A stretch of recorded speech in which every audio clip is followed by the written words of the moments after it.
Didik TV KPM. Baik, kembali kita dalam slot menengah atas di Didik TV KPM, di mana pada hari ini kita belajar tentang teori kuantum cahaya. Cahaya datang dari mana adik-adik? Dari satu getaran. Bukan getaran jiwa, tapi datang dari getaran cas elektrik. Baiklah cikgu, sekarang ini kita nak berbincang, nak tanya pula cikgu tentang pencetusan teori kuantum. Apa pula itu cikgu? Okey, terima kasih Mira. Jadi kita masuk terus. Teori kuantum ni dia dicetuskan bila terdapat kelemahan pada teori klasik. Teori yang tadi kita sembang tadi. Okey, jadi teori fizik klasik, apakah kelemahan-kelemahannya? Mari kita lihat satu persatu. Okey, ini tokoh-tokoh daripada fizik klasik. Kita ada Isaac Newton, siapa tak kenal Isaac Newton?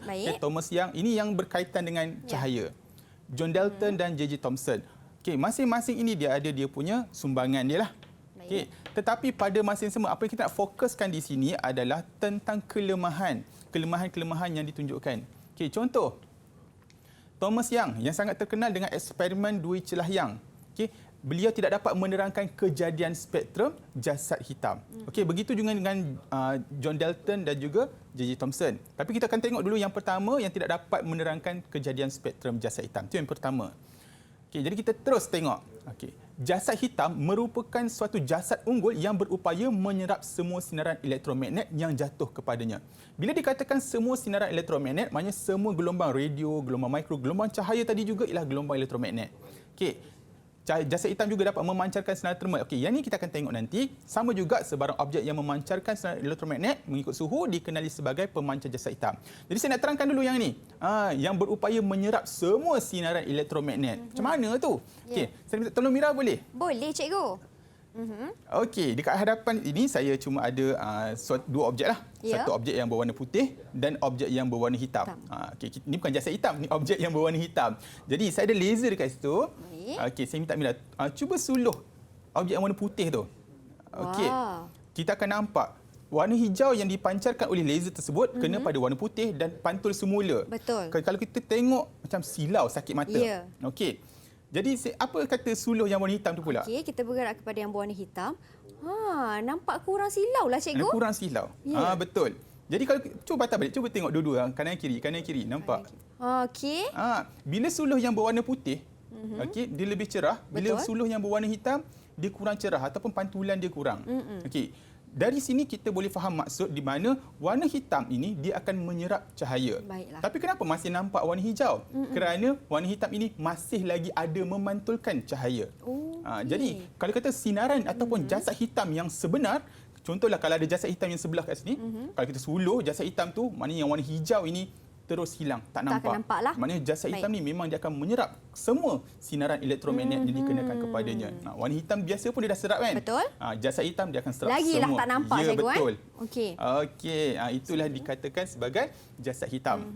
Alright, terima kasih Mira. Sama-sama cikgu. Okey, kita sambung. Silakan cikgu. Okey. Kita ada beberapa sumber cahaya. Kita ada laser, kita ada lampu dan sebagainya. Jadi yang pertama, ini ialah lampu LED. Okey, kalau saya keluarkan handphone saya pun boleh. Kita ada lampu LED. Contohnya, ni. Torchlight cikgu. Lampu.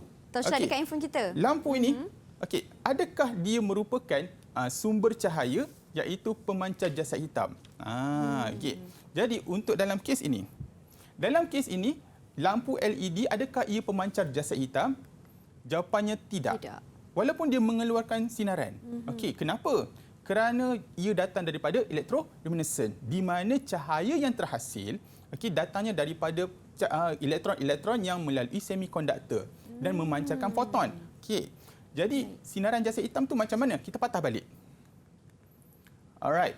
Sinaran yang dipancarkan oleh jasad hitam merupakan sinaran termal yang bergantung kepada suhu dia. Okey. Sebarang objek yang memancarkan sinaran elektromagnet mengikut suhu. Maknanya semakin panas, bila dia mengeluarkan sinaran disebabkan oleh panas. Jadi barulah kita kenali sebagai pemancar jasad hitam. Okey, sebab tu saya bagi contoh lampu LED tadi, dia bukan. Saya nak test Mira sikit boleh tak? Boleh cikgu. Okey. Okey, yang kedua. Kita panggil kunang-kunang. Ada kata kelip-kelip. Tak kisahlah. Jadi, dia juga mengeluarkan cahaya. Jadi, soalan saya ialah, cahaya yang dihasilkan oleh kunang-kunang ataupun kelip-kelip ini, adakah dia ialah cahaya yang dipancarkan oleh jasad hitam? Jawapannya tak, cikgu. Kenapa tak? Kerana dia tidak mempunyai haba ataupun suhu. Okey, betul. Dah faham sikit. Maksudnya kita tak panggil dia pemancar jasad hitam kerana cahaya yang dihasilkan bukan sumbernya daripada suhu. Kerana cahaya yang dihasilkan oleh kunang-kunang, ini dalam biologi lah. Okey, dihasilkan oleh bioluminescence, iaitu tindak balas kimia yang dalam binatang tersebut. Okey, betul dah. Cahaya bulan, malam-malam nampak bulan, terangnya bulan. Adakah sinaran yang dihasilkan oleh bulan itu ialah sinaran jasad hitam? Adakah bulan pemancar jasad hitam? Tidak, cikgu. Okey, kenapa? Bulan bukan pemancar jasad hitam kerana cahaya dari bulan itu terhasil dari pantulan matahari, cikgu. Oh, hebat Mira, betul tu. Kan, Okey, cikgu? semua kita tahu. Kita semua tahu bahawa bulan memantulkan cahaya matahari. Jadi bulan ni kita nampak sinaran dia bukan ialah daripada suhu dia, tetapi dia dipantulkan daripada sinar matahari. Jadi dia bukan tidak merupakan pemancar jasad hitam kerana ia pantulan cahaya matahari. Itu betul. Kita ada lagi. Ni. Ini besi yang mengeluarkan cahaya, nampak? Cahaya yang keluarkan dari besi. Okey, adakah cahaya yang keluar dari besi ini ialah besi ini merupakan pemancar jasad hitam?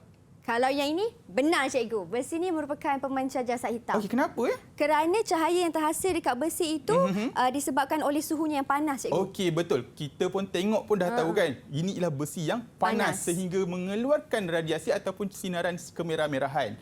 Jadi, ya betul. Ini ialah contoh cahaya yang ataupun pemancar jasad hitam. Kenapa? Kerana sinaran terma yang dihasilkan bergantung pada suhu dia. Nampak?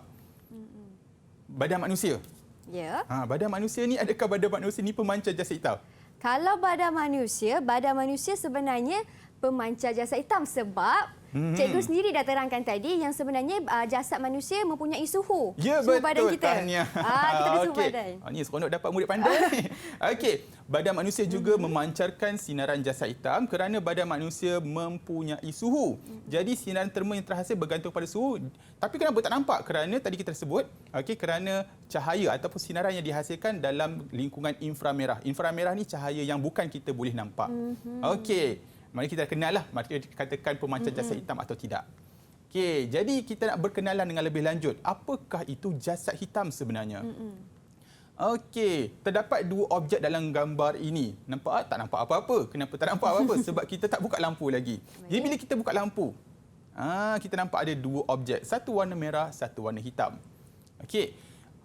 Bila kita suluhkan cahaya pada objek yang pertama, kita akan nampak warna merah. Kenapa? Kerana objek yang pertama ini dia memantulkan warna merah masuk ke dalam mata kita. Sebab itu kita nampak dia warna merah.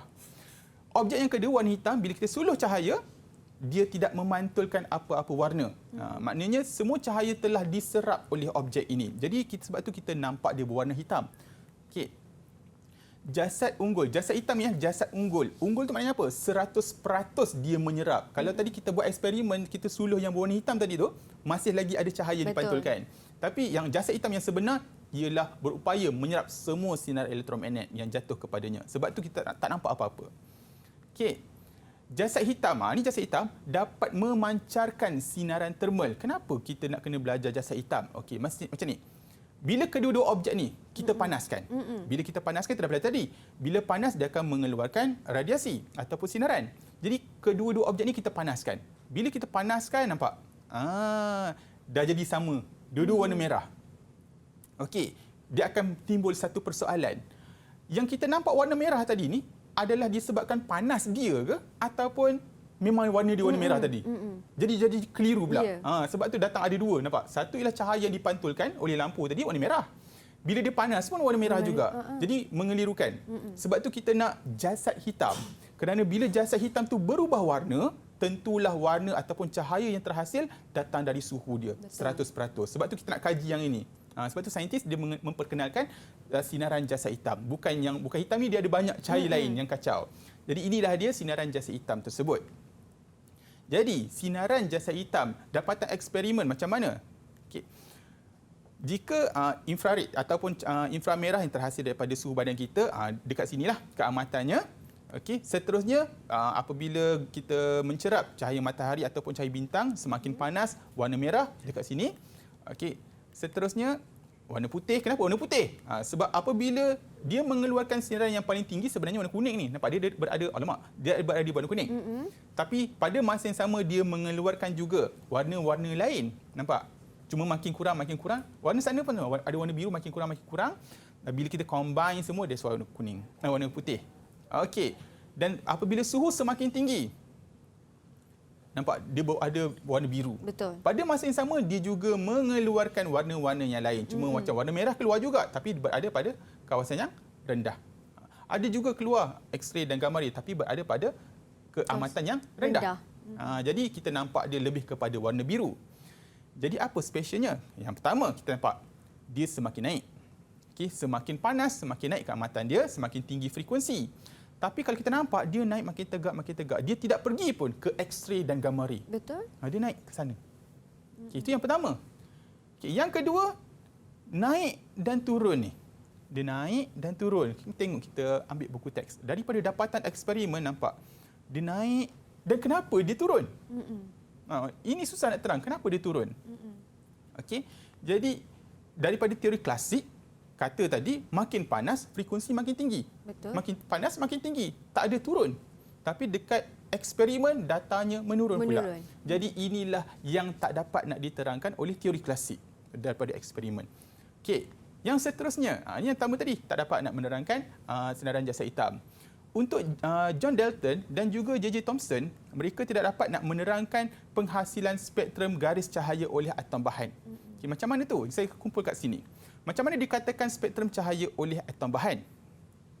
Spektrum cahaya, bahasa mudahnya ialah apabila cahaya putih ini, kita boleh sebarkan kepada 7 spektrum warna melalui fenomena penyebaran cahaya apabila melalui prisma kaca lah. Okay, ini kita dah belajar sebenarnya masa sekolah rendah mungkin. Okay, penghasilan warna-warna pelangi. Okay, inilah contoh eksperimen. Apabila kita menggunakan cahaya, kita lalukan cahaya melalui satu celah yang kecil, celah tunggal. Okay, kemudian cahaya akan masuk ke dalam prisma kaca dan terjadinya pembiasan dan penyebaran cahaya. Kita akan dapat 7 warna. Okay, apa yang istimewanya eksperimen ini? Jika kita menggunakan lampu filament ataupun cahaya yang daripada jasa hitam tadi, okay, kita akan dapat spektrum warna yang begini. Maknanya kita boleh nampak warna merah, kuning, hijau, biru ni dia berterusan. Betul. Okay. Tetapi bila kita menggunakan contohnya cahaya daripada lampu pendar fluor. Lampu pendar fluor ialah lampu yang mengandungi gas. Okay, gas argon dengan sedikit wap merkuri, maknanya terdapat atom dalam tu. Jadi bila kita menggunakan cahaya pendar fluor ini melalui celah dan juga dibiaskan, dia dapat garisan. Ini kita panggil spektrum garis tadi. Berbeza cikgu tak sama. Ini macam bersambung. Betul. Ini dia satu. Dan rupanya bukan argon sahaja. Banyak lagi. Kita boleh bila hidrogen, helium, neon, sodium, merkuri ini semua nampak sama. Mempunyai garis-garis yang tertentu. Betul. Okey, ini juga tidak dapat diterangkan oleh teori klasik. Okey, macam tercetusnya idea teori kuantum disebabkan kelemahan-kelemahan tadi di mana inilah tokoh-tokoh teori kuantum. Kita ada Max Planck, ini bapa kepada teori kuantum, Albert Einstein dan sebagainya. Kita akan cerita satu persatu. Yang pertama ialah Max Planck. Okey, beliau memperkenalkan konsep kuantum di mana cahaya ataupun gelombang elektromagnet yang dipancarkan ini dalam bentuk diskrit ataupun satu-satu. Macam kita suluh tadi, kita suluh cahaya contohnya, mula-mula ataupun teori klasik menganggap bahawa cahaya ialah selanjar, berterusan. Dalam bahasa yang lebih mudah, berterusan. Okay, tetapi Max Planck ini, dia menganggap cahaya adalah bentuk diskrit, satu-satu.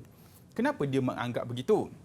Okay, yang pertama, bila dia menganggap setiap satu titis air hujan ini sebagai satu tenaga kuantum ataupun diskrit, beliau telah memperkenalkan formula E7HF, di mana E ialah tenaga bagi satu titis, kita panggil titis air lah, di mana H ialah pemalas Planck yang telah beliau dapati dan F ialah frekuensi bagi sinaran tersebut. Okey, kita tengok sikit, ada contoh penyelesaian masalah dekat sini. Sebuah lampu memancarkan cahaya merah dengan frekuensi. So, berapakah kuantum? Tadi dia dah perkenalkan formula. E sama dengan HF. Okay, kalau tengok lampu tadi, dia akan menyebarkan banyak cahaya. Jadi, kita cuma nak kira berapa satu tenaga sahaja. Jadi, kalau ikut formula, macam mana formula dia?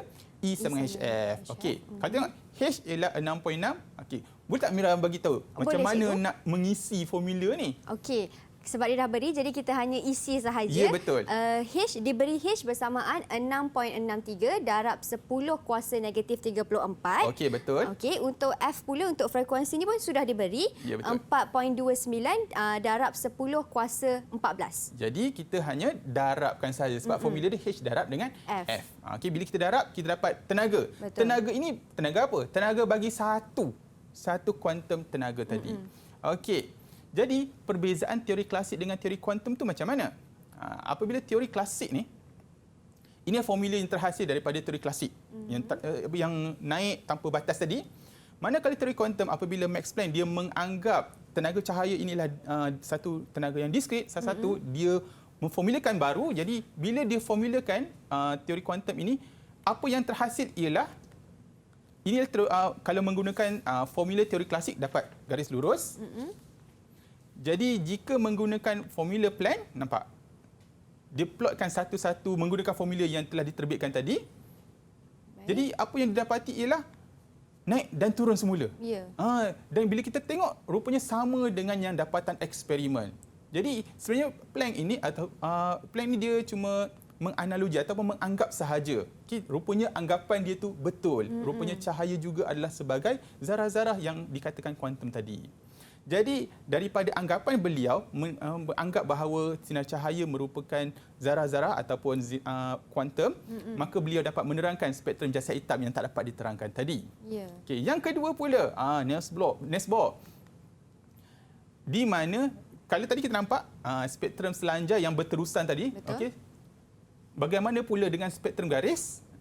Okey, spektrum garis yang terhasil oleh suatu atom yang teruja. Maknanya beliau menerangkan bahawa spektrum yang terhasil satu ni dihasilkan oleh atom yang teruja yang merupakan koleksi garis-garis berwarna. Jadi diberitahu bahawa sinaran yang terhasil yang garis-garis ini datang daripada elektron yang mengeluarkan sinaran dan menghasilkan foton. Baik. Okey, yang ini juga beliau berjaya menerangkan spektrum atom bahan. Okey. Jadi ada apa-apa soalan tak tentang bagaimana teori kuantum tadi dapat dihasilkan? Kalau ikut Mira cukup jelas dengan penjelasan yang cikgu berikan tentang teori-teori tadi. Kita ada tokoh-tokoh kita dan bapa kepada teori kuantum lah, iaitu Max Planck pun dah menerangkan dengan cukup jelas lagi. So far Mira faham cikgu. Tapi selepas ini ada penjelasan yang lebih jelas lagi untuk murid-murid di rumah lebih faham dan lebih arif tentang tajuk kita iaitu teori kuantum cahaya. Jangan ke mana-mana, kita berhenti berehat seketika, kita kembali selepas ini.